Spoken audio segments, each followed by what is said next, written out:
2 days ఉందాం అనుకున్నాను friends. 2 days ఉందామనేసి నిన్న బట్టలన్నీ తీసుకెళ్ళాము ఊరికి. కానీ నాకు ఇక్కడ ఈరోజు నిన్నే వర్క్ పడింది, ఫోన్ చేశారు. ఎందుకంటే నేను వేరే పార్టీలో ఉన్నాను కాబట్టి వాళ్ళు పిలిచినప్పుడు వెళ్ళడం మన ధర్మం. అందుకని నైట్ 12:30కి వచ్చేసాను తిరుపతికి. దయచేసి మా ఫ్యామిలీ మెంబర్స్ అంతా తప్పుగా అనుకోవద్దండి. మా వాళ్ళు తెల్లారితే ఫోన్ చేసి ఎక్కడున్నావో ఇంటికి రా టిఫిన్కి అంటున్నారు. తిరుపతిలో ఉన్నానంటే షాక్ అయ్యాను పాపం. దయచేసి నన్ను ఎంతగా ఆదరిస్తాను మా ఫ్యామిలీ మెంబర్స్కి, మా కుటుంబ సభ్యులందరికీ చాలా చాలా కృతజ్ఞతలు. దయచేసి నెక్స్ట్ టైం ఖచ్చితంగా వచ్చి 2 డేస్తో ఉంటాను తమిళనాడులో.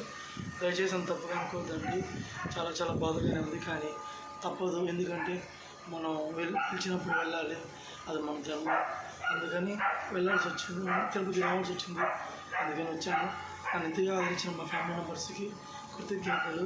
అందరికి షేర్ చేయండి, లైక్ చేయండి, కామెంట్స్ పెట్టండి. ఇంతగానో యూట్యూబ్లో అందరూ నన్ను